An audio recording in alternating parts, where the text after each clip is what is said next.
habíamos visto el tema de tumores, vimos la clasificación de acuerdo a su origen, al tejido que forman, ¿no? Y ahora veremos un punto muy importante, que es prácticamente las etapas de aproximación diagnóstica. Y esto tiene que partir con una buena anamnesis. Es importante saber que existen parámetros de mucha importancia, por ejemplo, la edad, el sexo, la raza y sobre todo la localización de la lesión. Ya vieron ustedes que pueden ser centrales o medulares o periféricos o corticales. Cuando hablamos de edad, tienen que saber que casi un 70% de los tumores generalmente se presentan en niños. Y en aquellos jóvenes que cruzan entre los 20 y 25 años, sobre todo en la segunda y la tercera década de vida, frecuentemente se presentan los diagnósticos para los tumores. También es importante saber que en diferentes grupos, por ejemplo, grupos etarios de mayores de 25 a 30 años, pueden existir tumores que no son muy frecuentes, por ejemplo, el mieloma, el condrosarcoma.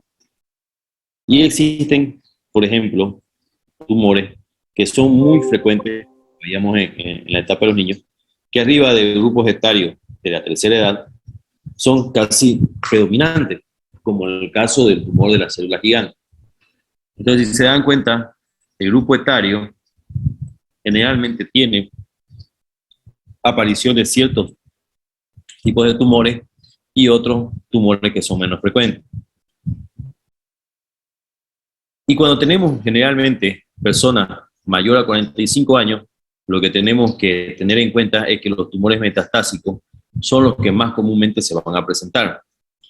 Y hay que tener cuidado, sobre todo en este grupo etario, porque los dolores no se ven con el reposo y sobre todo se localizan en columna vertebral. Entonces, ustedes tienen un paciente añoso, mayor de 45 años, entre la cuarta y la quinta década de vida, con aparición de dolor que no se da reposo, con la localización de lesiones a nivel de columna vertebral, pues estuvieran ustedes pensando en un tumor, pero en este caso del tipo metastásico. ¿Y qué quiero decir? Que existe otro tumor, el cual les envió estas células cancerosas.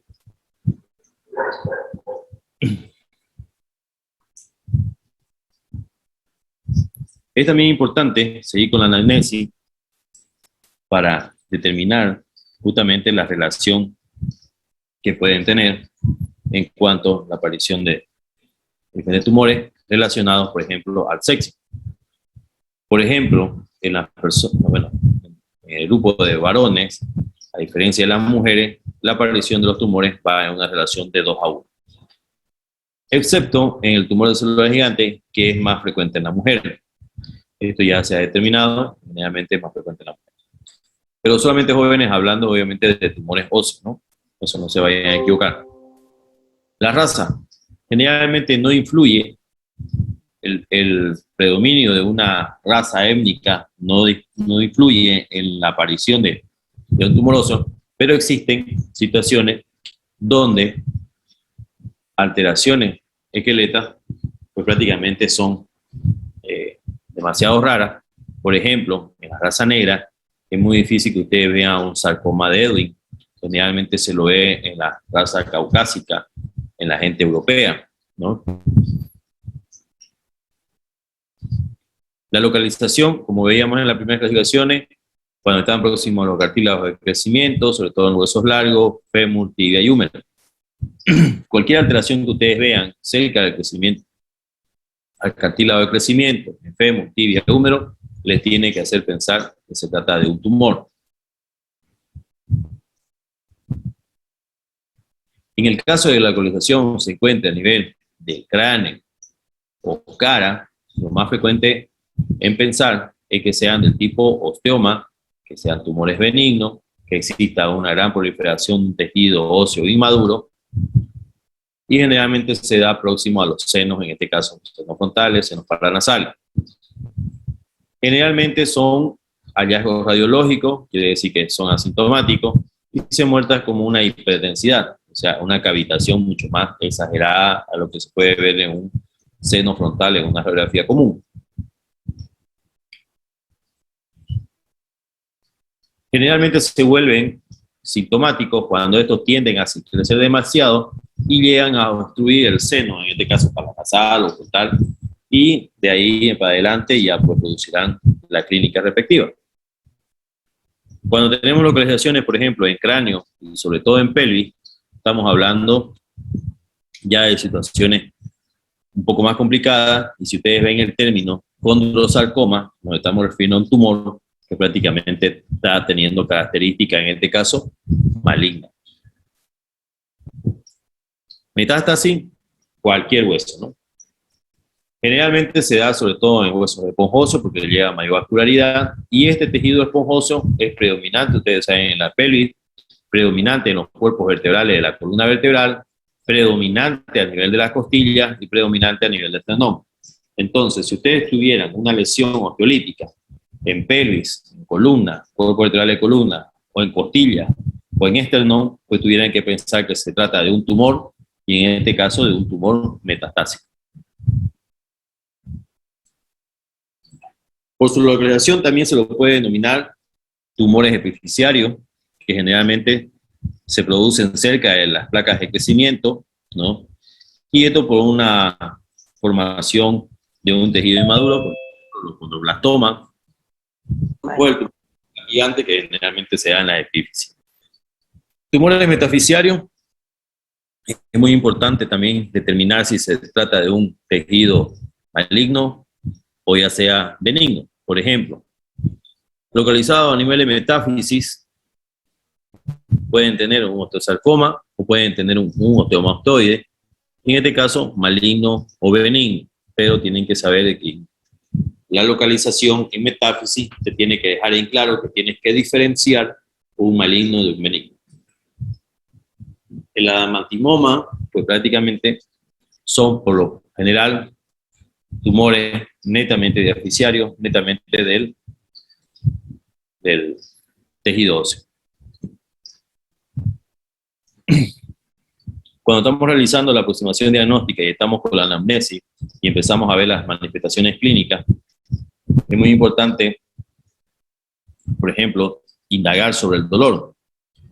¿Por qué? Porque algunos tumores no son dolorosos, son imperceptibles, y esto pasa sobre todo en los tumores benignos, aunque pueden crecer y comprimir estructuras vecinas, por ejemplo, algún nervio, algún vaso, lo que va ocasionando el dolor.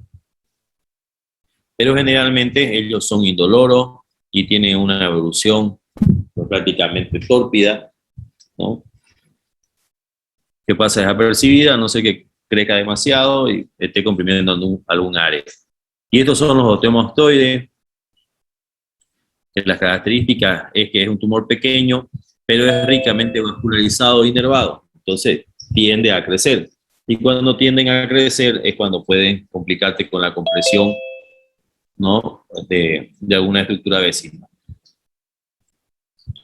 La tumoración como tal, ese aumento de volumen de una parte de algún segmento de la extremidad o de un segmento del cuerpo, que es prácticamente endurado, deforme, se palpa una masa, pues prácticamente te da el lugar de formación, la localización precisa, ¿no? Y siempre hay que tener cuidado de diferenciar la superficie, porque dependiendo de las características de la superficie, ustedes pueden ver si es que se trata de un tumor benigno o maligno. Por ejemplo, una tumoración superficial con bordes netos, que produce simplemente la tumoración, o sea, el aumento de volumen, puede ser que sea benigno. Pero si esa tumoración es irregular y tiende a invadir partes blandas, o sea, quiero decir que aparte de sentirlo endurado, sienten que hay otra tumoración cerca del tejido muscular, pues generalmente se deben a tumores, de este caso malignos. Continuando con las manifestaciones clínicas, evidentemente dolor, tumoración, incapacidad funcional. Por el dolor, generalmente próximo a las articulaciones, ¿no? Ustedes van a tener una incapacidad funcional que puede también producir una irritación a nivel articular, sobre todo a nivel de la sinovial, y terminar formando los derrames articulares. Y es muy importante que sepan diferenciar un derrame articular una sinovitis de un proceso tumoral que por la vecindad de la articulación te puede estar produciendo esa incapacidad funcional. Por ejemplo, tuve un caso de una señora que tenía metástasis de un CA de mama y la consulta por la cual fue derivada a traumatología era por un aumento de volumen a nivel de la rodilla, la cual era tratada con antiinflamatorio, y ante la tumoración que se sentía por encima de la rodilla y parecía un derrame sinovial cualquiera, se solicitó la radiografía y en la radiografía fue evidente ver la gran destrucción que existía a nivel de cóndilo femoral. La evaluación física, siempre ustedes tienen que palpar. Como les decía, tienen que palpar los límites del tumor, ver si son regulares o son irregulares. Si ese tumor tiene movilidad o prácticamente se encuentra inmóvil, ¿por qué? Porque puede tener adherencia. Si al palpar la superficie son tumoraciones con bordes regulares o irregulares, también hay que palpar si son de aspecto rugoso o si son de aspecto liso. Aquella crepitación, ese pequeño crujido que se hace cuando se hace una presión sobre el área tumoral, puede ya darte una orientación a que se deben a tumores de gran destrucción a causa de células gigantes.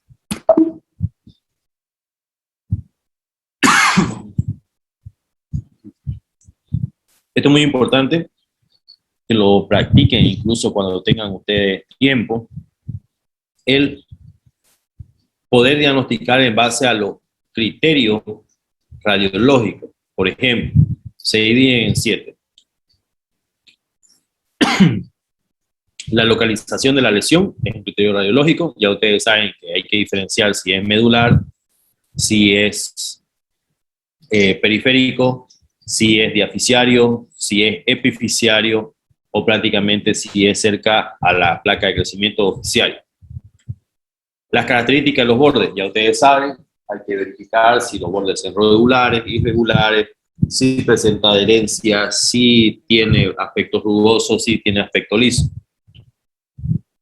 Tipo de matriz tumoral. Ya ustedes vieron en los diferentes tipos de tumores, tenemos tumores que pueden ser formadores de hueso, formadores de cartílago, que pueden haber situaciones donde se forma cartílago y en su interior existe también un tejido óseo inmaduro que tiende a calcificarse. Entonces es muy importante ver la matriz tumoral.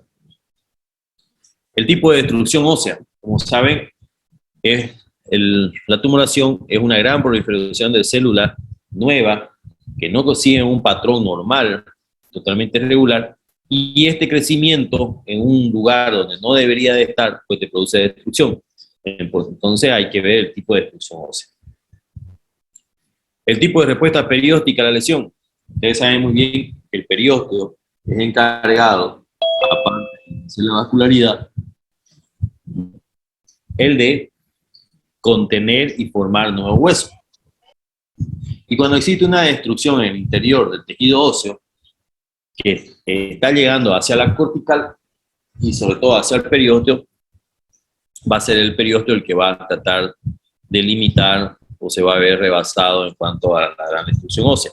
Entonces, el tipo de respuesta perióstica también te orienta hacia un tumor maligno o benigno. La respuesta y extensión de partes blandas involucradas. También lo mismo, saber diferenciar si existe una respuesta de las partes blandas circunscritas al área de la lesión, es muy importante, porque te determina, ahorita lo vamos a ver, si es un tumor benigno o maligno. Hay que ver también, dependiendo de la localización, si es de una naturaleza única o prácticamente si son múltiples, hablando de múltiples lesiones. Como ustedes veían en los pseudotumores, teníamos el quiste óseo solitario, que es una sola lesión, como también podíamos tener los quistes óseos aneurismáticos, que son muchas cavidades y prácticamente son múltiples lesiones.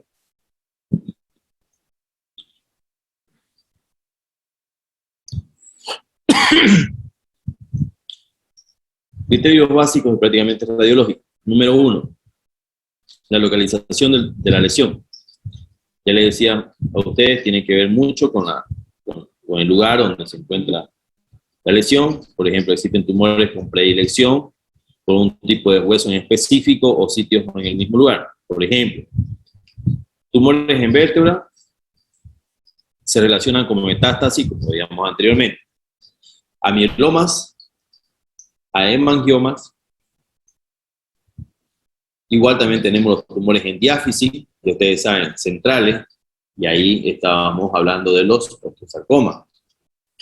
Podemos tener tumores con preferencia a nivel de metáfisis, que ustedes saben, a nivel de metáfisis están cerca de los cartílagos de crecimiento. Pueden haber defectos corticales de o sea, los fibromas, pueden haber quistes óseos, o pueden existir los denominados osteocondromas. También hay que saber diferenciar, porque ustedes saben que en metáfisis pueden ser tumores malignos, como pueden ser tumores benignos. Pero generalmente la predilección de este tipo de tumores o pseudotumores son profundamente benignos, como veíamos el fibroma, quistes óseos, osteocondromas. Características de los bordes. Es muy importante determinar la clase de borde que tienen a nivel del hueso. Por ejemplo, si ustedes pueden presenciar la esclerosis marginal, quiere decir que ese tumor es de crecimiento lento y que es de carácter benigno. ¿Por qué de crecimiento lento? Porque esta esclerosis trata de aislar la lesión, esa osteólisis que existe, esa gran destrucción ósea la trata de aislar y aparece. ¿Por qué? Porque el crecimiento de las nuevas células es lento, dándole chance a que, en este caso, el periósteo, el tejido óseo, trate de encapsularlo. O lo contrario, un crecimiento rápido, el cual no deja que el hueso esclerótico marginal pueda formarse, les indicaría a ustedes de que se trata de un tumor bastante agresivo y generalmente son de carácter maligno. Entonces, si ustedes ven un borde y ven una esclerosis marginal sobre una lesión, quiere decir que ese tumor ha sido de crecimiento lento y sobre todo tienen la característica de ser benigno. Pero si ustedes no pudieran ver una esclerosis marginal, quiere decir que el tumor ha crecido rápidamente y que es de carácter agresivo y maligno. La matriz tumoral. Ustedes saben que generalmente este tipo de lesiones osteolíticas dejan en su interior o forman en su interior tejido óseo inmaduro. Y es por eso que hay que determinar si existen calcificaciones dentro de esa matriz tumoral, diferenciando actividades de hueso no patológico que se trata de limitar la lesión. ¿Qué quiero decir? Que dentro de la misma lesión tienen que ver si existen o no situaciones de calcificación, ¿no?, que te pueden producir una reactivación o una reactividad, mejor dicho, del hueso por tratar de limitar la lesión. Generalmente cuando hablamos de un tumor con una matriz tumoral que tiende a calcificarse, estamos hablando de los osteoblastomas y los osteocondromas, que son prácticamente los formadores de cartílago. Este es un criterio muy importante, que es el tipo de destrucción ósea. ¿Ya? La destrucción ósea está relacionada con el grado de crecimiento de la lesión y se pueden identificar tres patrones sobre todo. Entonces, tenemos una forma o un patrón geográfico que tiene la forma de un mapa, si ustedes quieren. Imagínense un mapa mundi, imagínense el continente sudamericano, en este caso americano, ¿no? Entonces es una forma geográfica. Generalmente son del tipo benigno y dan el tiempo a que el tejido circundante trate de limitarlo. Muy diferente a este patrón moteado, que tiene características de ser agresivo, deja bordes irregulares, no muy bien definidos, y que por lo visto son mayormente los tumores malignos, agresivos, deja este patrón moteado. No sé si alguna vez ustedes han visto pintar con esponja. Si tienen un lienzo blanco y cogen una esponja, la humedecen con una pintura y empiezan a dar pequeños golpes, van a ver de que existen situaciones donde dejan manchas y otras no. Entonces, ese patrón moteado se puede ver en este tipo de tumores agresivos malignos que dibujan toda su lesión en una radiografía. El patrón perceptivo o permeativo es igual de un crecimiento rápido, de una agresión, una característica agresiva, con la diferencia de que no se distingue una transición entre el hueso sano y el hueso patológico. ¿Qué quiero decir? Que ustedes no pueden.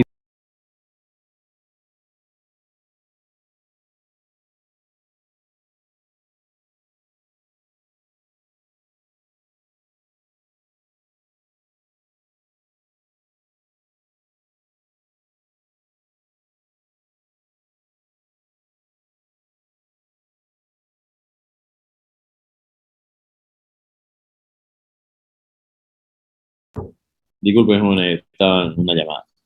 Bueno, entonces ese patrón perceptivo o permeativo ya igual también es de característica agresiva, de característica de crecimiento rápido, y se puede ver en tumores malignos, y la característica es que no pueden ustedes distinguir entre un hueso sano y un hueso patológico. O sea, pueden ver ustedes que existe un patrón de destrucción, pero no pueden delimitarlo a qué nivel, porque no, no logra definirse el margen de la lesión, porque, como dice la situación perceptiva o permeativa, una permisión que la atraviesa sin ninguna dificultad. En cambio, en el patrón geográfico, el hueso circundante trata de limitar la lesión, y ustedes pueden ver dónde está un hueso sano y dónde está un hueso prácticamente patológico. El patrón moteado, si bien es también de característica agresiva, ustedes ven dónde está prácticamente manchado y pueden ver dónde el tejido está sano. Pero en el permeativo, ustedes ven como si eso fuera en degradé y no pueden diferenciar dónde empieza y dónde acaba. Tipo de respuesta periódica a la lesión. En este caso, hay que saber que la lesión puede estar en forma ininterrumpida o interrumpida. Y esto te da una sugestión o prácticamente da una orientación de que es crecimiento lento, que no es agresivo, o que puede ser prácticamente de crecimiento rápido y que puede ser de crecimiento agresivo. Generalmente la forma periódica ininterrumpida quiere decir que la lesión tumoral es de crecimiento lento y que no es agresiva. Pero si ustedes ven un periósteo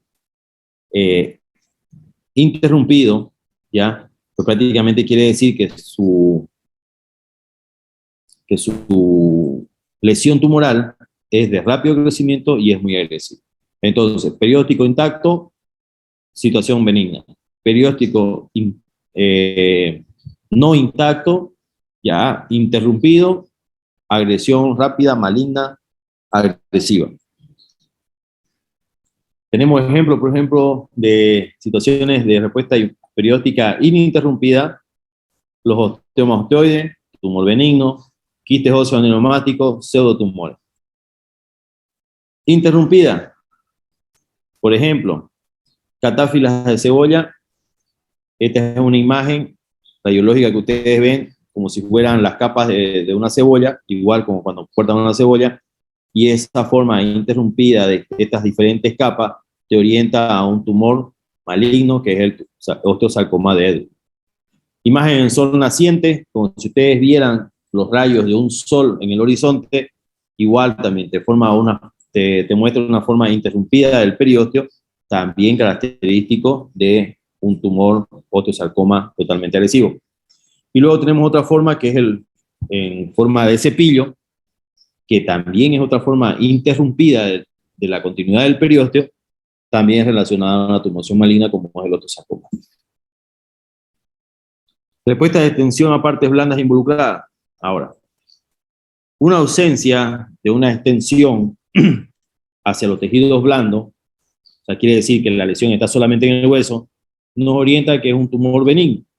Pero si ustedes ven una lesión a nivel del tejido óseo que invade hacia las partes blandas, estamos prácticamente sospechando de que es una situación de mayor agresividad, de evolución rápida y con gran característica de malignidad. Naturaleza única o múltiple de la lesión. La visualización de múltiples lesiones no es característica fidedigna de que se tratara de una situación tumoral netamente benigna, ¿me entienden? O netamente maligna. Pero por lo general están relacionadas a diferentes criterios que inclinan en esta balanza. Por ejemplo, lesiones múltiples a nivel de metáfisis, a nivel de epífisis, son benignas, pero lesiones múltiples a nivel centrales o diaficiarias, pues generalmente son malignas. Muy jóvenes. ¿Alguna pregunta que tuvieran hasta el momento?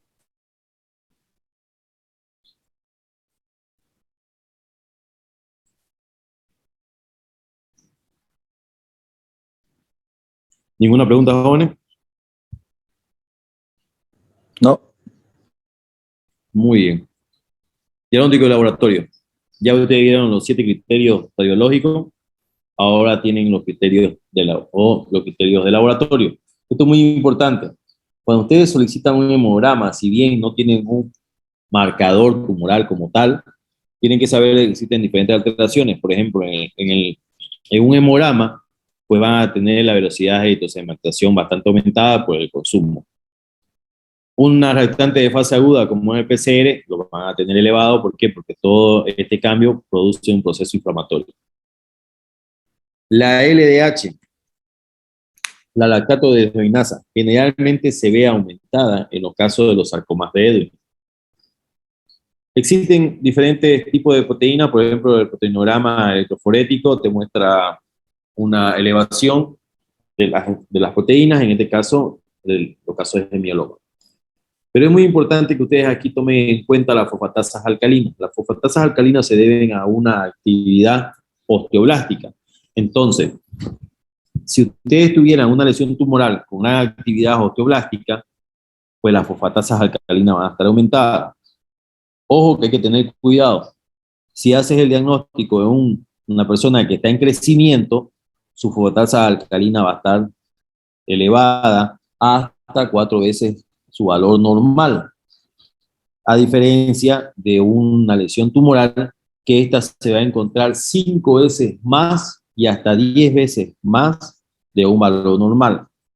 Y esto hay que tener cuidado cuando ven niños, porque los niños tienen diferentes picos de edades donde la fosfatasa alcalina se puede ver elevada, pero nunca va a sobrepasar esas 4 veces prácticamente de un valor normal.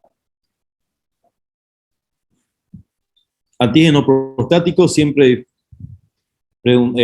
solicitarlo en el caso de que tengan ustedes un paciente mayor de 45 años, muy importante, y sospechen de una lesión metastásica, obviamente tumoral, de próstata.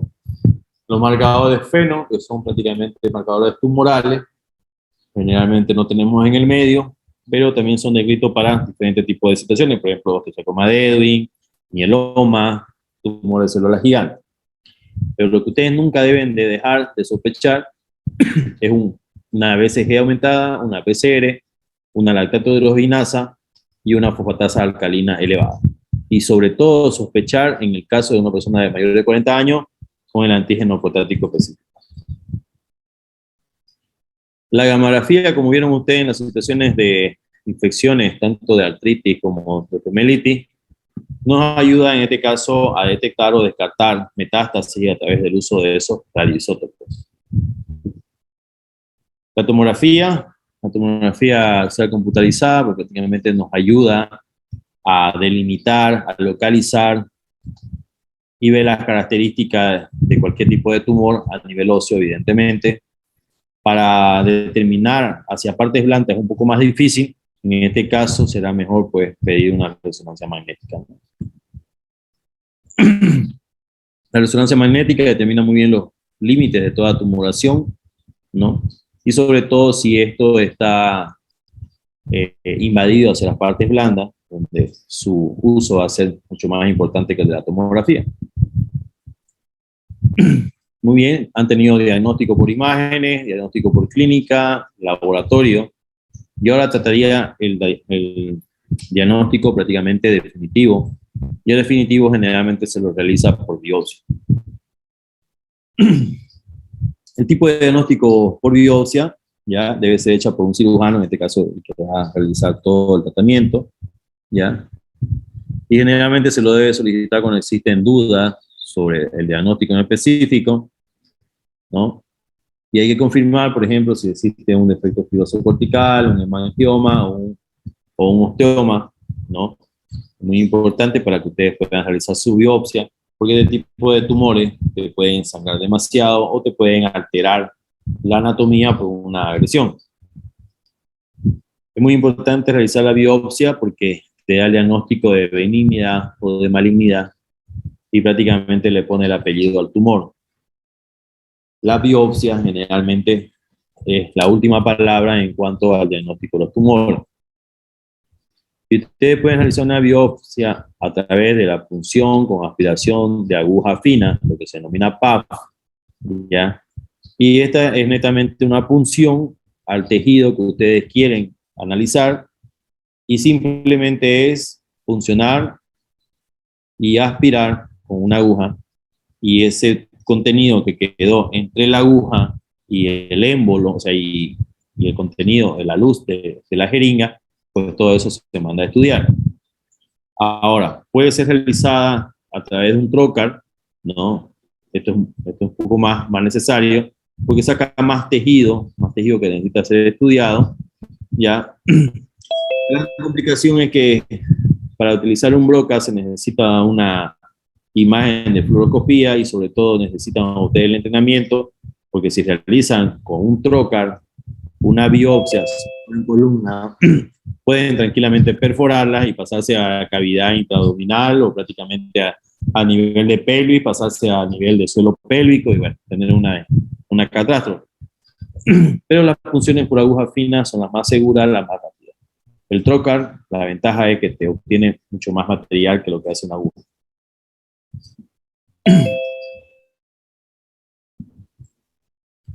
Muy bien, pero el diagnóstico, que todavía está controversial, es la biopsia a cielo abierto. Aunque es la más precisa y da menos errores, en el cual se abre obviamente con un bisturí, se extrae una pieza, en este caso un trozo de tejido, y se envía prácticamente para el estudio anatomopatológico, ¿ya? Pero ¿cuál es el problema?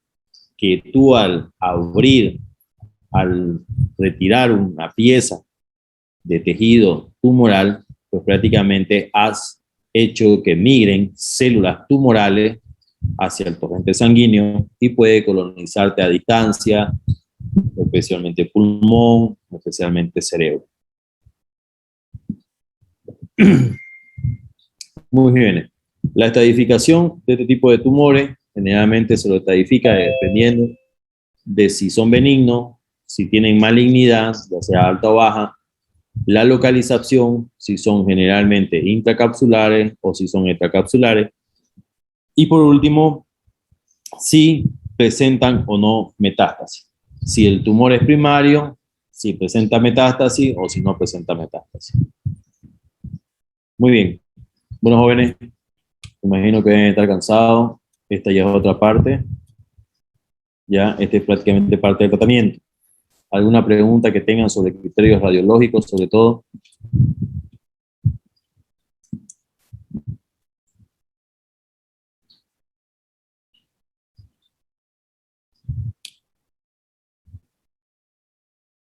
Bueno, si no tienen ninguna pregunta, que tengan buenas noches. Hasta luego, doctor. Hasta luego. Gracias, doctor.